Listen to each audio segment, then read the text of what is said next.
Caroline Félix, la cofondatrice et directrice générale de La Ruche Industrielle. Vous avez lancé La Ruche Industrielle en 2019 avec votre mari, un collectif d'entreprises qui mutualisent leurs compétences pour accélérer la transformation de nos industries. 17 entreprises adhérentes déjà, dont SEB, Bosch ou encore la SNCF et Renault Trucks. Comment d'abord est né ce projet ? Il est né dans l'industrie, puisque c'est un projet, comme on appelle, bottom-up, donc qui est venu du terrain, porté par des intrapreneurs dont je fais partie, qui vivaient dans l'industrie. Et il est né, en fait, d'un besoin des industriels soumis à des injonctions contradictoires de se transformer, d'être plus agiles, plus innovants, plus audacieux, plus en phase avec certains acteurs qui arrivent sur le marché et qui, eux, sont plus rapides.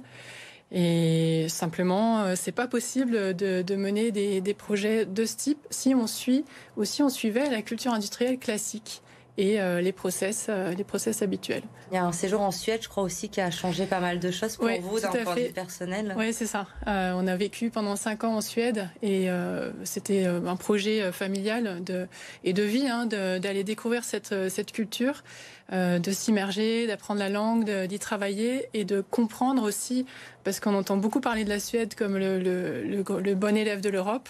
Notre président, depuis qu'il est président, en parle souvent et est allé pas mal s'inspirer. Donc on voulait voir si c'était vrai. Et effectivement, c'est une culture et un pays très inspirant dans la façon de travailler en collectif, de façon très décomplexée, décloisonnée. Et ça vous a permis aussi de conforter cette idée de vous battre aussi contre la ça. culture du chiffre que vous dénoncez. Donc, ça a permis de montrer que des intuitions étaient possibles avec un résultat efficace, parce que la Suède est un pays avec une industrie très forte au point de vue international, un pays avec des résultats très bons dans plein de domaines, la santé, l'éducation, etc.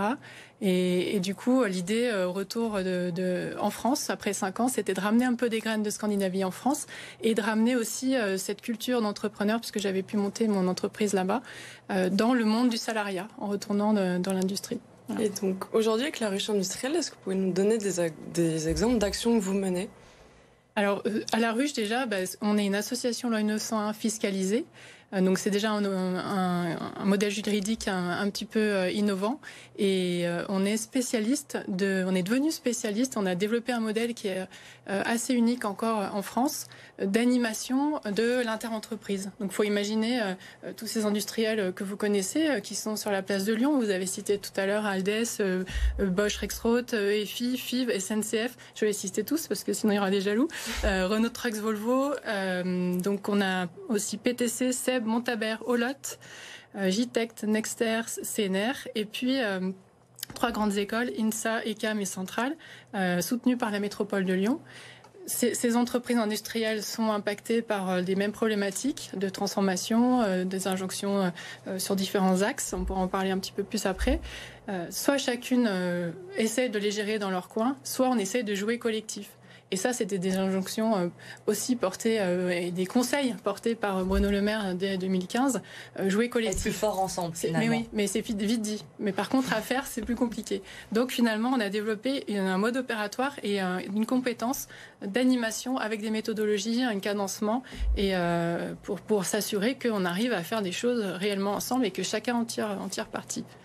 Donc ça, c'est plutôt répondu sur le comment, finalement. Très bien. Et jeudi dernier, lors d'un discours de présentation de son plan pour l'industrie, Emmanuel Macron demandait de ne pas ajouter de nouvelles normes environnementales européennes pour ne pas perdre les acteurs industriels. Qu'est-ce que vous pensez, vous, de cette déclaration ?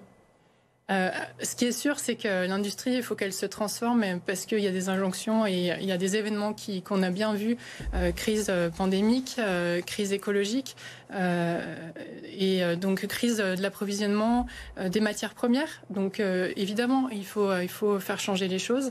C'est aujourd'hui, il y a deux pans finalement. On parle des acteurs industriels existants, et c'est ceux que vous retrouvez dans La Ruche, qu'il s'agit de faire changer de trajectoire. Faut bien voir que c'est des paquebots, c'est des mammouths.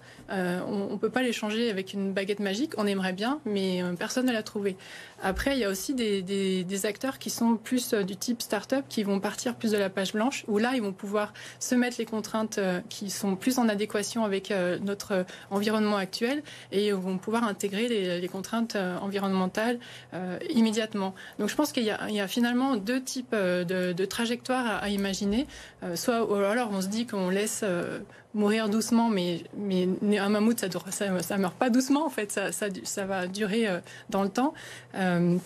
Des acteurs qui seront plus adaptés à l'environnement dans lequel on vit et qu'on favorise ceux qui vont émerger aujourd'hui en partant de la page blanche et en faisant les choses de façon adaptée, on va dire. Soit on se dit qu'on essaie de mener les deux en parallèle et il y a peut-être même d'ailleurs des liens à imaginer entre les deux.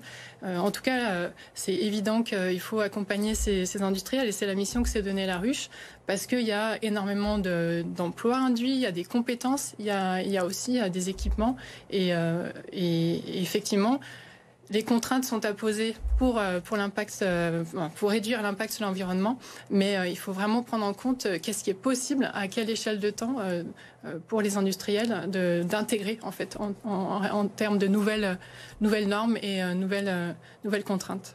Et un des grands axes de la ruche, c'est aussi la performance. Aujourd'hui, tout va très vite, c'est riche, c'est rapide en innovation. Comment on s'y retrouve ?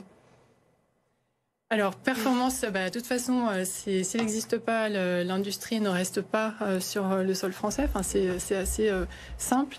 La bonne nouvelle, c'est qu'aujourd'hui, performance, elle est pas uniquement pour la performance, elle est forcément liée aux deux autres axes, donc environnemental ou humain. Et performance, c'est les trois axes sur lesquels on travaille dans la ruche. Si vous parlez de performance aujourd'hui, vous allez parler de nouvelles technologies. Vous allez pouvoir intégrer des nouvelles technologies qui vont permettre de faire d'autres choses mieux monitorer la consommation énergétique, mieux monitorer l'impact sur l'environnement et du coup rendre aussi les métiers plus attractifs et plus intéressants. Ça, c'est aussi une dimension humaine qui est très intéressante à prendre en compte.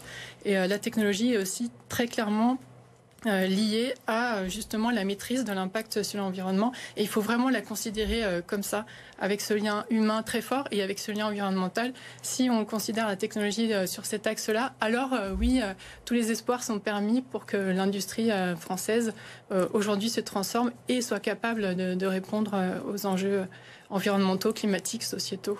Ce modèle que vous avez créé avec la ruche industrielle a été mis à l'honneur le 24 avril dernier, puisque vous avez reçu l'Ordre national du mérite.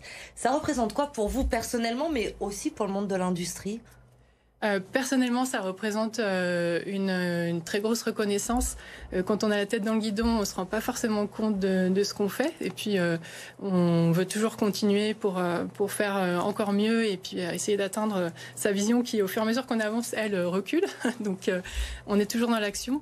Ça représente un renforcement, en fait, une reconnaissance de tout ce qui a été déjà acquis et construit.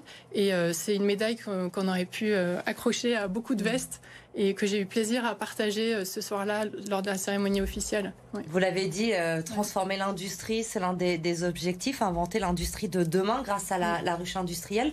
Comment vous l'imaginez justement cette industrie de demain ? Alors idéalement, si vous me donnez une baguette magique là tout de suite, l'industrie de demain, c'est celle qui va apporter des réponses technologiques aux enjeux environnementaux aujourd'hui. Donc allez-y, rêvons. Imaginons que j'ai la super baguette de Harry Potter. En fait, elle va pouvoir même proposer des solutions qui vont réparer notre environnement. Pour aller jusque-là, il y a tout un chemin et l'industrie de demain, c'est une industrie qui est plus intégrée dans son territoire, qui est plus en capacité d'intégrer d'autres indicateurs, pas seulement des indicateurs de performance et de croissance, mais des indicateurs sociaux, environnementaux et toujours au service de la production d'équipements, de produits qui facilitent la vie, parce qu'on est tous très contents en fait de bénéficier de tous les objets qui nous entourent. Et on vous souhaite de trouver très vite cette baguette magique. Caroline oui. Félix, merci en tout cas d'être venue nous parler de ce projet de la ruche industrielle sur BFM.